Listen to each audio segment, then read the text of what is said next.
George Michael died the way he lived, quietly, beautifully on Christmas Day while the world sang his song about heartbreak and hope.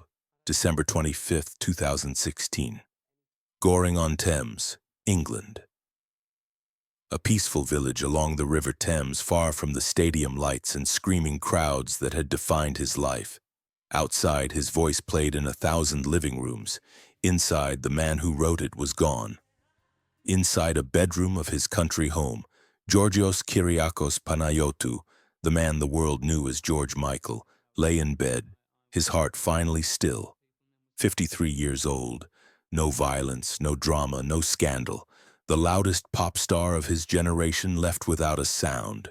Just sleep that became something else. Outside, Christmas morning unfolded as it always did in England. Families gathering, presents unwrapping, dinner preparations beginning. And everywhere, in shops and homes and cars, his voice played on repeat. The same song that had played every Christmas for 32 years. The one about giving your heart away and having it thrown away. The one that had made him immortal before he was 25. The world was still singing. He was finally quiet. The irony was almost too perfect. George Michael, who had spent his entire career singing about freedom and love and loneliness, died on the one day when the world needed his voice most. When they found him later that afternoon, peaceful in his bed, the first thing people noticed was how young he looked, as if death had returned him to the boy he was before fame taught him to hide. There was no suicide note, no final message, no dramatic farewell. Just a man who had fought so many battles, against record labels, against public perception, against his own demons, finally laying down his weapons. Heart failure, the coroner would say. But those who knew him understood it was more complicated than that. George Michael's heart had been failing for years, breaking and mending and breaking again until there was nothing left to break. The world mourned. Elton John, who had been his friend through everything, said it perfectly.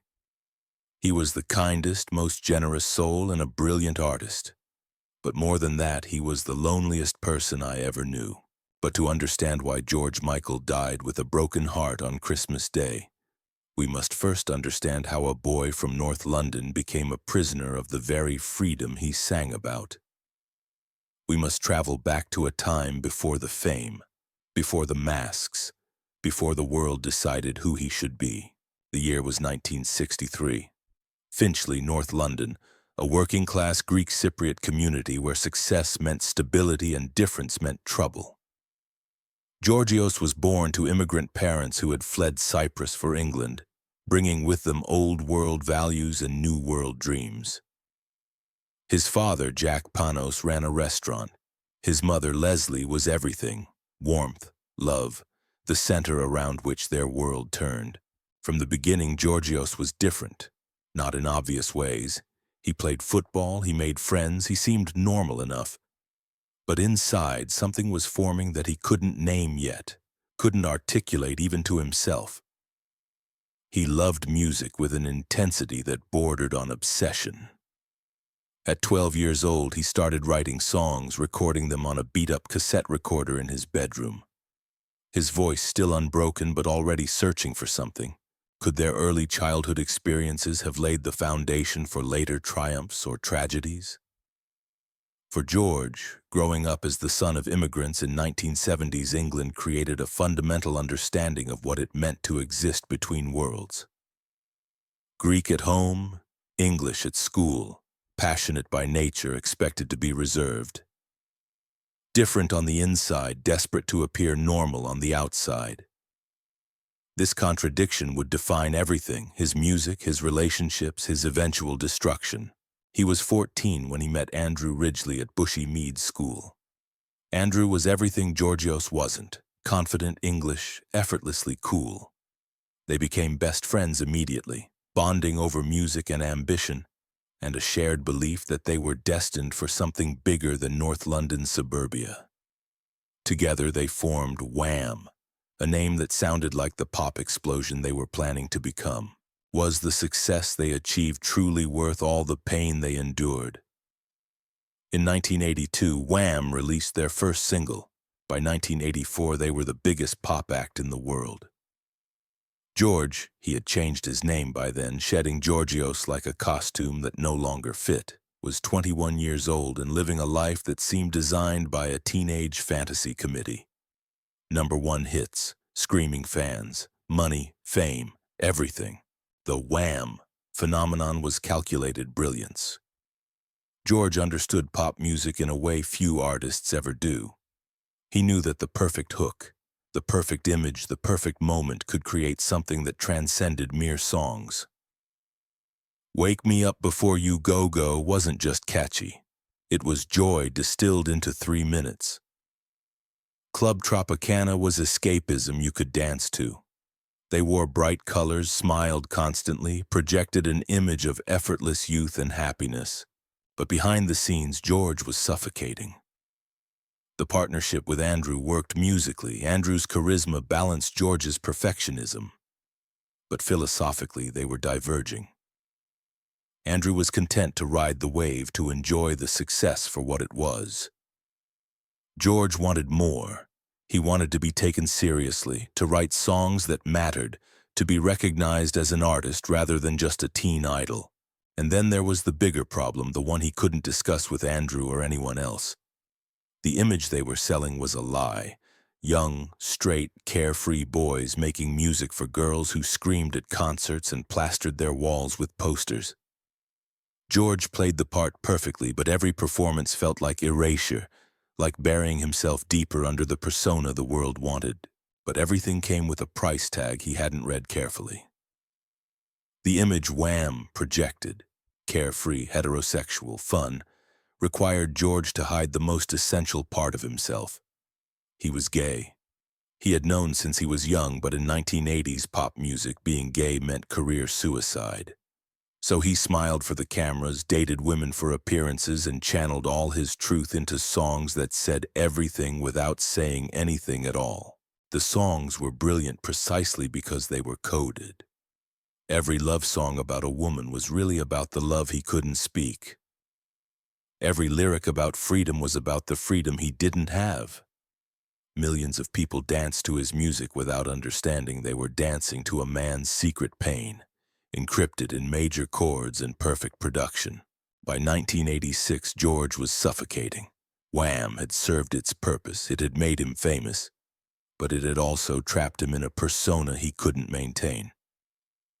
The happy-go-lucky pop star image felt like a prison made of platinum records. So he did something radical. He walked away. At the height of Wham's success, he announced they were breaking up. The final concert at Wembley Stadium was attended by 72,000 people. George stood on that stage, looking out at the masses who loved a version of him that wasn't real, and knew he had to start over. Behind all that confidence, was there an unbearable loneliness that nobody saw? The solo career began with an album called Faith in 1987. The title was both spiritual and desperate. Faith that he could succeed without the safety net of a duo. Faith that he could be more honest in his art even if he couldn't be fully honest in his life. The album was massive, selling over 25 million copies worldwide, producing 6 top 5 singles, making George Michael one of the biggest stars on the planet. The Faith era represented George at his most iconic and his most conflicted. The album cover, George in a leather jacket, stubble, looking directly at the camera with an expression that mixed confidence and challenge, became one of the most recognizable images of the 1980s. He was sex symbol perfection, the ideal of masculinity that drove women wild and made men envious. But every photo shoot, every interview, every performance where he played the heterosexual heartthrob felt like another layer of concrete being poured over his real self. The title track's lyrics, "Well, I gotta have faith," took on an ironic meaning. Faith in what? In his ability to keep lying? In the possibility that one day he could tell the truth? In God, despite being taught that his sexuality was a sin? The success of Faith should have been liberating. Instead, it was another cage, this one gilded with Grammy Awards and sold-out stadium tours. George was trapped at the top, unable to come down without destroying everything, unable to stay without destroying himself. In 1990, he released Listen Without Prejudice Volume 1, an album that was essentially a manifesto against his own fame. The album cover featured no image of George, just a collage of his musical heroes. He refused to appear in most of the music videos. He gave minimal interviews. The message was clear: judge the music, not the image. Let me be an artist, not a product. But the music industry doesn't work that way. Sony Records, his label, wanted another Faith, another album of sexy singles with videos of George looking beautiful. George wanted artistic respect, creative freedom, the right to make music on his own terms. The conflict came to a head in 1992 when George sued Sony for breach of contract, claiming they treated him as a piece of software rather than an artist. The legal battle lasted 2 years and cost George millions. He lost. The judge ruled in Sony's favor, and George found himself still bound to a label that saw him as a commodity. But he won something more important: respect. The lawsuit made it clear that George Michael was willing to sacrifice commercial success for artistic integrity. He couldn't buy his freedom, but he had announced he was fighting for it. But bigger fame meant bigger hiding. He was at the peak of male beauty, the perfect jawline, the perfect voice, the perfect image of heterosexual masculinity. Women wanted him. Men wanted to be him. And he was lying every single day, watching his authentic self disappear behind the myth the world was building. He turned closets into choruses, secrets into stadium anthems. Then came 1993, the year everything changed.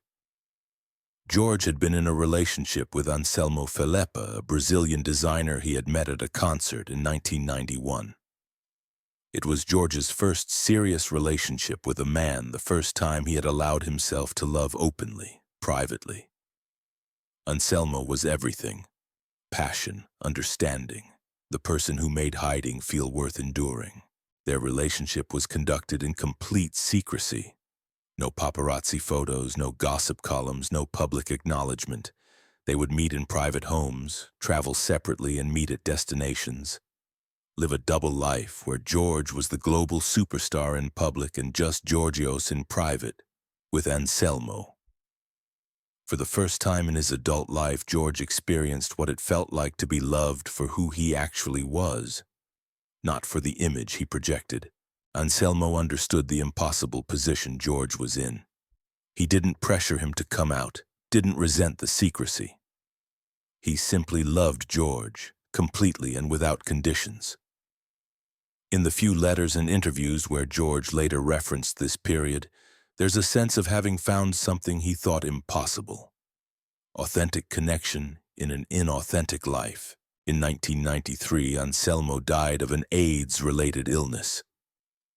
George, who couldn't even publicly mourn because that would mean publicly coming out, fell into a depression so profound it nearly killed him. It was the first time he loved without hiding, and the first time hiding killed him. The grief was compounded by silence. He couldn't explain to interviewers why he seemed so devastated. He couldn't attend a public funeral. He couldn't share memories or eulogies. His friends and family knew, but the world didn't. George Michael, one of the most famous people on the planet, was mourning in complete isolation, unable to speak the name of the person he had lost. He wrote about it later in coded language, but the truth was stark. He had lost the first person who loved him for who he actually was, and he couldn't even tell the world why he was grieving. The album Older, released in 1996, was his elegy for Anselmo. Every song dripped with loss, with the kind of pain that comes from loving someone you can't publicly claim. Critics called it his masterpiece. Fans heard the sadness but didn't understand its source. Millions mistook his confession for craft. George sang about ghosts and regret and love that outlasts life, and the world thought he was being artistic. He was just being honest for the first time. Did this tragic event mark their downfall? Or was it simply the tipping point of deeper problems? The breaking point came on April 7, 1998, Beverly Hills, California. A public restroom in Will Rogers Memorial Park. George, overwhelmed by grief and self-loathing and the exhaustion of hiding, made a mistake. An undercover police officer arrested him for lewd conduct. Within hours, the story was global news. Pop star George Michael arrested in bathroom scandal. The media circus was brutal. Late-night comedians made jokes. Tabloids ran headlines that dripped with homophobia.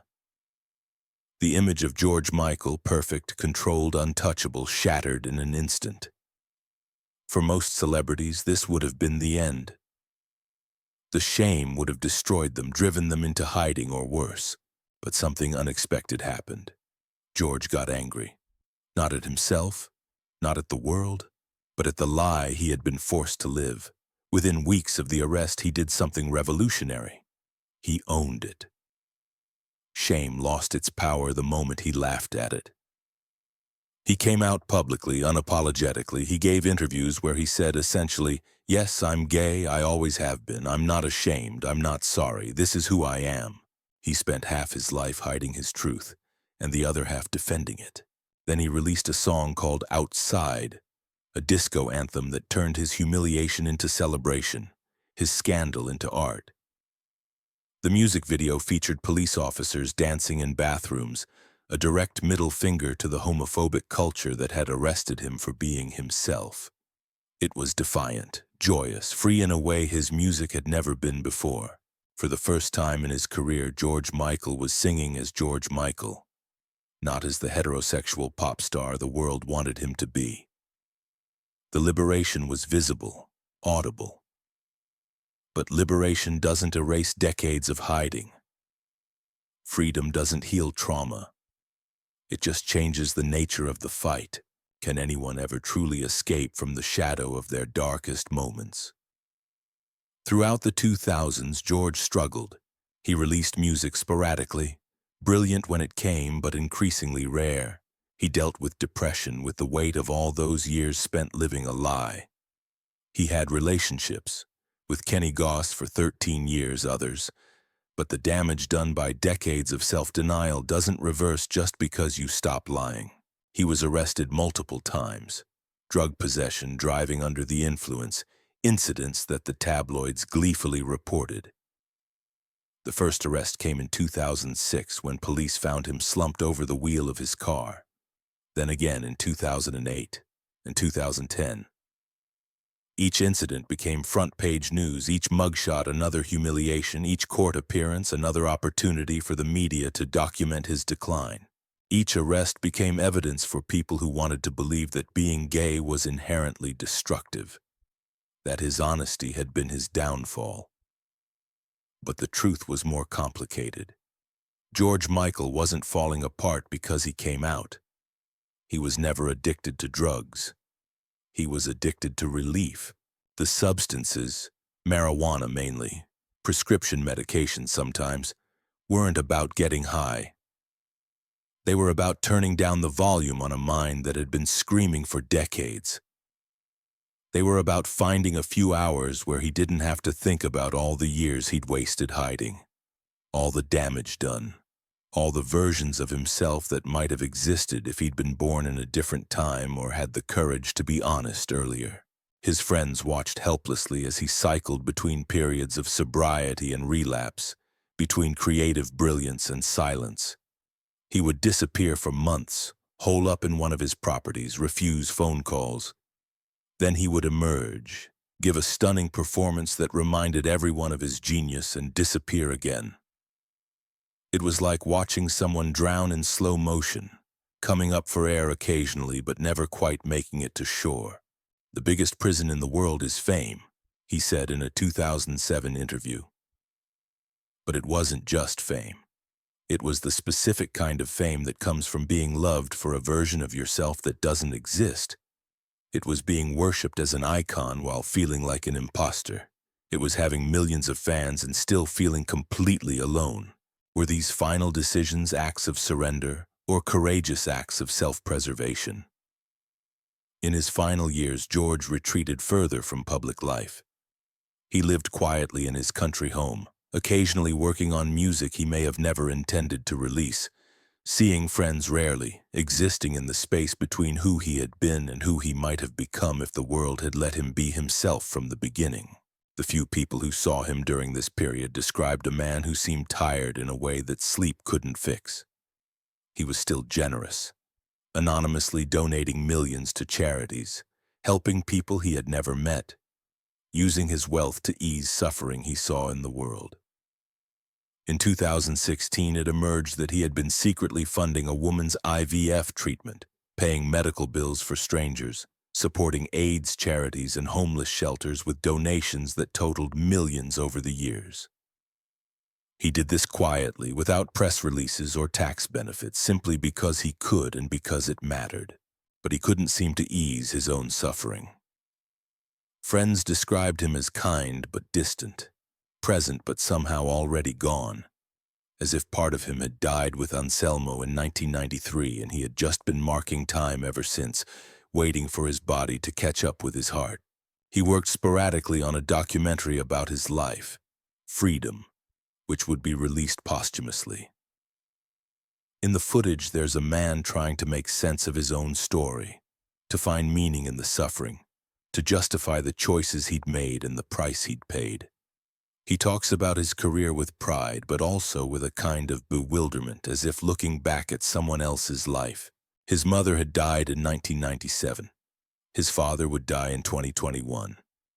But George's relationship with his family had been complicated by his sexuality. His father, old-fashioned and Greek, had struggled to accept it. They had reconciled eventually, but the damage lingered.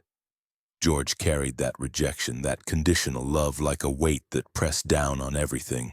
On Christmas Eve 2016, George went to bed in his country home. His partner found him the next morning, Christmas Day, gone in his sleep. The official cause was dilated cardiomyopathy with myocarditis and fatty liver. Medical terms that meant his heart had been enlarged and inflamed, working too hard for too long, until it simply stopped. But hearts don't break from medical conditions alone. Every song had been a CPR for a heart that never fully healed. They break from carrying too much pain, too much hiding, too much living for others and not enough living for yourself. George Michael's heart had been breaking since he was a teenager who loved boys and knew the world would punish him for it. The final break on Christmas Day 2016 was just the last in a long series of fractures. Was their death as straightforward as reported, or were powerful hidden forces involved? In George's case, there was no conspiracy, no hidden story. His death was tragically straightforward. A man who had struggled with depression, addiction, and the long-term effects of living a lie finally succumbed to a heart that couldn't take any more. But straightforward doesn't mean simple. The forces that killed George Michael were powerful. Homophobia, fame, the impossible standards of perfection pop stars are expected to maintain. What hidden secrets might still remain untold behind their public image? After his death, friends and family found evidence of the private George, letters from fans he had saved, describing how his music had saved their lives. Donations he had made anonymously, totaling millions to AIDS charities and children's hospitals and homeless shelters. Unfinished songs that suggested he was still searching for something, still trying to express truths he had never fully articulated. His legacy is complicated. Musically, he's indisputable, one of the greatest pop vocalists of all time, a brilliant songwriter, a producer who understood how to make songs that felt both timeless and of the moment. But beyond the music, George Michael represents something more painful. The cost of living in a world that demands you hide your truth to be loved. He came out eventually, yes. He lived openly as a gay man for the last 18 years of his life. But those first 35 years, the years of hiding, of performing heterosexuality, of loving in secret, those years left scars that never healed. Coming out didn't erase them, it just made them visible. The tributes after his death were overwhelming. Millions of people shared stories of how his music had touched them, how he had been the soundtrack to their lives, how learning he was gay had helped them accept their own sexuality. Elton John gave a eulogy that brought thousands to tears. Adele dedicated performances to him. The world mourned as if it had lost a friend, which in a way it had. It was the cruelest symmetry. The man who wrote a song about Last Christmas became its prophecy. But there's something heartbreaking about the world mourning someone they never truly knew. Most of George Michael's fans loved the image, the perfectly handsome pop star, the sexy guy in the leather jacket on the Faith album cover, the voice that made them feel things.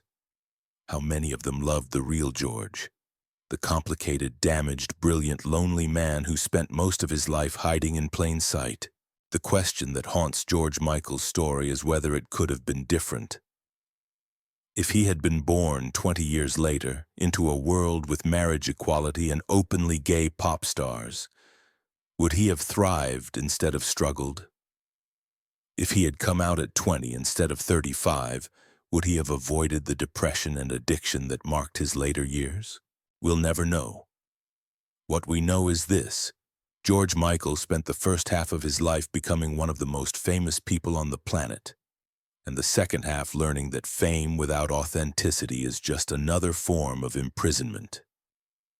He sang about freedom constantly in his lyrics, in his interviews, in the title of his concerts, because freedom was the one thing he never truly had. "I've always sung about freedom," he said once, "because I never really had it." The songs remain, of course. They play every Christmas, every wedding, every moment when people need music that understands heartbreak and hope. New generations discover him, fall in love with that voice, that production, those melodies that lodge in your brain and never leave. His music has outlived him, which was probably always the plan. To create something permanent in a life that felt desperately temporary.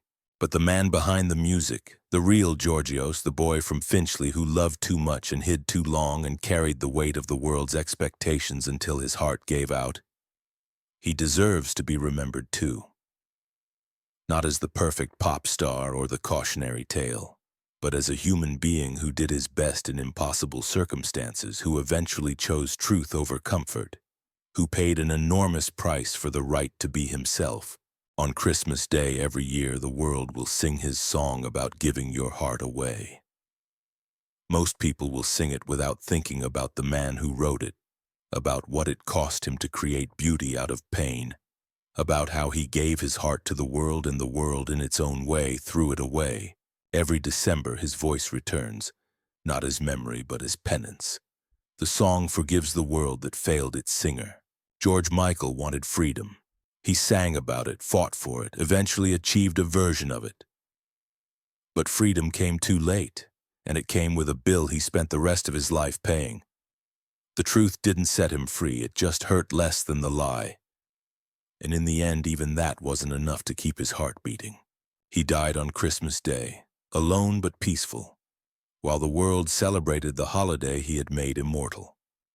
The timing felt like cosmic irony or cosmic mercy, depending on how you looked at it. George Michael had given the world the perfect Christmas song. The world in return let him die on Christmas Day. The man is gone. The voice remains.